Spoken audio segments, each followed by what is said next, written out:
Hello, ഞങ്ങളെ channel കണ്ട് ഇഷ്ടപ്പെട്ടാൽ സബ്സ്ക്രൈബും സപ്പോർട്ടും ചെയ്യണം.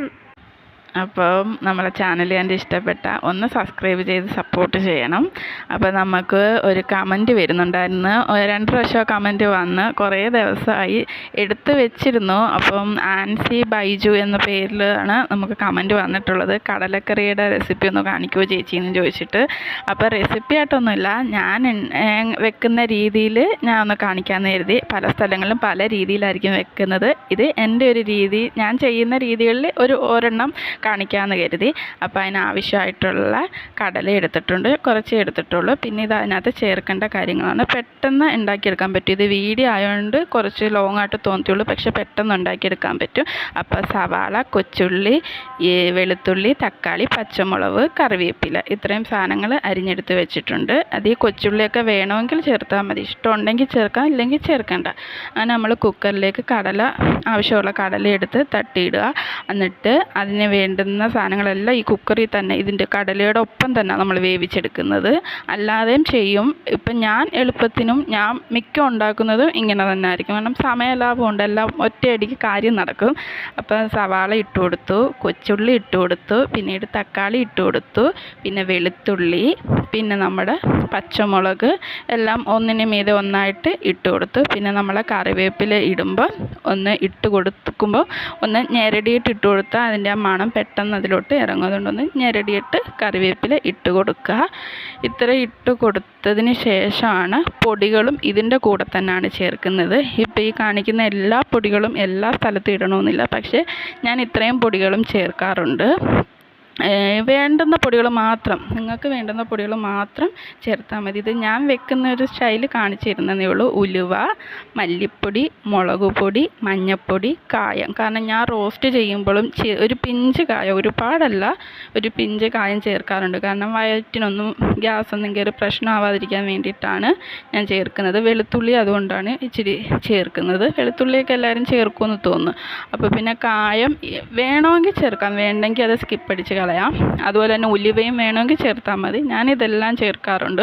പിന്നെ ആവശ്യത്തിന് ചേർക്കുക, ഒരുപാട് എടുത്ത് ചേർക്കാതെ നമ്മളെ കടലയുടെ അളവും സാധനങ്ങളുടെ അളവ് നോക്കി മാത്രം ചേർക്കുക. അളവ് പറഞ്ഞു തരാൻ എനിക്ക് അറിഞ്ഞുകൂടാ, അതുകൊണ്ട് തന്നെ ഇത് ഇടുന്നതിൻ്റെ അളവുകളൊന്നും ഞാൻ പറയുന്നില്ല. കാരണം നമ്മൾ ഉണ്ടാക്കി വരുമ്പോൾ ഒരു കൈ അളവിനാണ് സാധനങ്ങൾ ചേർത്ത് കൊടുക്കുന്നത്. പിന്നെ പൊടികളായാലും എത്ര നമ്മൾ കടല എടുത്തിട്ടുണ്ടോ ഉള്ളിയും കാര്യങ്ങളും അതനുസരിച്ച് നമ്മൾ പൊടികളെല്ലാം ചേർത്ത് കൊടുക്കുക. ഉലുവയൊക്കെ ഞാൻ പേരിന് വേണ്ടിയാണ് ചേർത്ത് കൊടുക്കുന്നത്. എല്ലാ പൊടികളും നമ്മൾ മീൻ കറിക്ക് ഉപയോഗിക്കുന്ന പോലെ തന്നെ എല്ലാ പൊടികളും ഇതിലിട്ട് കൊടുക്കാറുണ്ട്. ഇനി ഒരു 2 ഐറ്റം കൂടി ഇതിൽ വരാനുണ്ട്, അതിപ്പോൾ ചേർക്കത്തില്ല, പിന്നീടാണ് ചേർക്കുന്നത്. കായവും ചേർത്തു. ഇനി വരാനുള്ളത് നമ്മളെ മസാലക്കൂട്ടിൻ്റെ പൊടിയും കുരുമുളക് പൊടിയും ചേർക്കാനുണ്ട്. പിന്നെ ഞാൻ ആവശ്യത്തിന് വെള്ളം ഒഴിച്ച്, ഞാൻ ഒരുപാട് വെള്ളം ഒഴിക്കാറില്ല, കാരണം പിന്നീട് പറ്റിച്ചെടുക്കണമല്ലോ. കുക്കറിലാകുമ്പോൾ അധികം വെള്ളം പറ്റാറുമില്ല. എന്നിട്ട് ആവശ്യത്തിന് ഉപ്പും കൂടി ഇടണം. ഉപ്പും കൂടി ഇട്ടിട്ട് വേണം, കടലയ്ക്ക് ആവശ്യമുള്ള ഉപ്പ് പിന്നീട് വേണമെങ്കിൽ നമുക്ക് കറി പാകമാകുമ്പോൾ ചേർക്കാം. ഇപ്പോൾ ആവശ്യത്തിനുള്ള അതിന് വേണ്ടിയിട്ടുള്ള ഉപ്പ് ചേർത്ത് കൊടുത്ത് നല്ലോണം ഇളക്കിയിട്ട് നമുക്ക് പിന്നെ ഇതിൽ വേറൊന്നും ചേർക്കണ്ട, അടച്ച് വിസിൽ കേൾക്കാൻ വെക്കാം. ഈ ഒരു കുക്കറിൽ ഒരു 8 വിസിൽ അല്ലെങ്കിൽ ഒരു 9 വിസിൽ വേണം, അപ്പോഴാണ് കറക്റ്റ് വേവാവുന്നത്. അങ്ങനെ കുക്കർ വിസിൽ കേൾക്കാൻ വെച്ച സമയം കൊണ്ട് ഞാനൊരു ഇച്ചിരി, അരമുറിയൊന്നും ഇല്ല, ഒരു ഇച്ചിരി തേങ്ങ എടുത്ത് തേങ്ങാപ്പാൽ പിഴിഞ്ഞു വെച്ചു. പിന്നെ വറവിനുള്ള കാര്യങ്ങൾ, തേങ്ങ ഇങ്ങനെ കൊത്തി അരിഞ്ഞെടുത്തത്, കൊച്ചുള്ളി, 2 വറ്റൽമുളക്, കറിവേപ്പില. ഇത് ഈ കൊച്ചുള്ളി ഇടണമെന്നുമില്ല, തേങ്ങാക്കൊത്ത് ഇടണമെന്നുമില്ല, അതൊക്കെ നമ്മുടെ ഇഷ്ടത്തിന് നമ്മൾ ചേർക്കുന്നത്. അല്ലാതെയും കറിവേപ്പിലയും കടുക് വെളിച്ചെണ്ണ ഒഴിച്ച് നമുക്ക് പൊട്ടിച്ച് എടുക്കുക. അപ്പോഴത്തേക്ക് നമ്മുടെ കടല വെന്ത് റെഡിയായിട്ട്. പിന്നെ വിസിലെല്ലാം കേട്ട് കഴിഞ്ഞാൽ നമ്മൾ ആ എയർ പോകുന്നിടം വരെ ഒന്ന് വെയിറ്റ് ചെയ്യണം. അന്ന് എയർ മൊത്തം പോയതിന് ശേഷമേ കുക്കർ തുറക്കാവൂ. പിന്നെ ഞാൻ മറ്റൊരു ഇരുമ്പേട്ടി എടുത്ത് വെച്ചിട്ട് കുറച്ച് എണ്ണ ഒഴിച്ച് ഈ കടല, കുക്കറിൽ ഇരിക്കുന്ന കടല അതുപോലെ ഇതിൽ വേറെ ഒന്നും ചേർത്തിട്ടില്ല, അതുപോലെ ഇതിലോട്ട് തട്ടുക ചെയ്തത്. പിന്നീട് അത് നല്ലോണം തിളപ്പിക്കാൻ വെച്ചു. ആദ്യത്തെ തിള നല്ലോണം വരുമ്പോഴാണ് നമ്മൾ മാറ്റി വെച്ചിരുന്ന 2 പൊടികൾ ഇടുന്നത്. കുരുമുളക് പൊടി, ഉപ്പ് കുറവുണ്ടെങ്കിൽ ആവശ്യത്തിന് ഉപ്പിടും. പിന്നെ നമ്മുടെ മസാലപ്പൊടി, വീട്ടിൽ പൊടിച്ച മസാല ആകുമ്പോൾ ഇച്ചിരി മതി, ഇഷ്ടമുണ്ടെങ്കിൽ അത് ചേർത്താൽ മതി. അതിൻ്റെ മണം ഇഷ്ടമല്ലെങ്കിൽ അത് ചേർക്കേണ്ട കാര്യമില്ല. അപ്പോൾ ഈ ടൈമിലാണ് ഞാനത് ചേർക്കുന്നത്. ചേർത്തിട്ട് വീണ്ടും നമ്മളെ പരുവത്തിന് കറിയുടെ വെള്ളം ഒന്ന് ആവുന്നിടം വരെ വെയിറ്റ് ചെയ്യും. ആ ഒരു അളവായി കഴിഞ്ഞാൽ മാത്രമാണ് ഞാൻ തേങ്ങാപ്പാൽ ചേർക്കുന്നത്. ഇതിപ്പോൾ കുരുമുളകൊക്കെ ഇടുന്ന രംഗങ്ങളാണ്. ഇത് കഴിഞ്ഞും ഞാൻ കുറച്ച് നേരം തിളപ്പിച്ച് നമ്മൾക്ക് ഒരളവിനായപ്പോഴാണ് ഞാൻ ലോ ഫ്ലെയിമിലാക്കിയിട്ട് തേങ്ങാപ്പാൽ ഒഴിച്ചു കൊടുത്തത്. തേങ്ങാപ്പാൽ ഒഴിച്ചു കൊടുക്കുമ്പോൾ ലോ ഫ്ലെയിമിലാക്കുക. ചിലപ്പം തേങ്ങാപ്പാൽ പിരിഞ്ഞ പോലെ ആവാൻ സാധ്യതയുണ്ട്. പിന്നെ കൈ ഇടയ്ക്കിടയ്ക്ക് ഒന്ന് ഇളക്കി കൊടുത്താൽ മതി. ഞാൻ അങ്ങനെയാണ് ചെയ്യുന്നത്. എനിക്കിതുവരെ അങ്ങനെ പിരിഞ്ഞൊന്നും പോയിട്ടില്ല.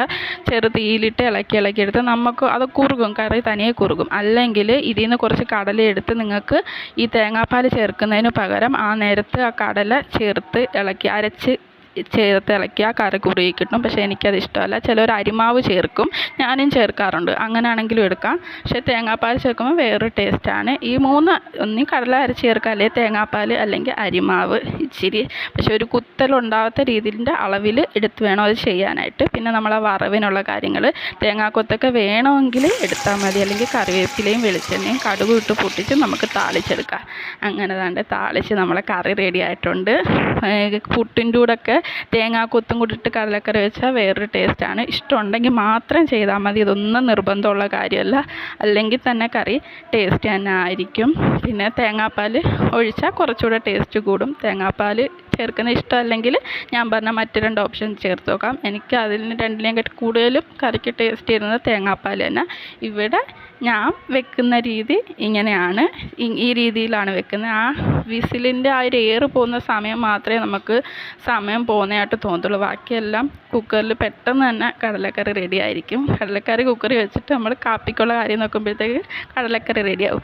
അപ്പം ആൻസി ഇത് ചെയ്ത് നോക്കുമെന്ന് വിചാരിക്കുന്നു. കുറച്ച് ലേറ്റായി, എന്നാലും ആൻസി ചെയ്ത് നോക്കിയിട്ട് എന്താണെങ്കിലും കമൻറ്റ് ഒന്ന് അയക്കണേന്ന് പറയുന്നു. അപ്പം ആൻസി ഒന്ന് വെച്ച് നോക്ക്. അപ്പം നല്ലൊരു വീഡിയോ ആയിട്ട് ഇനിയും കാണാം. ബൈ.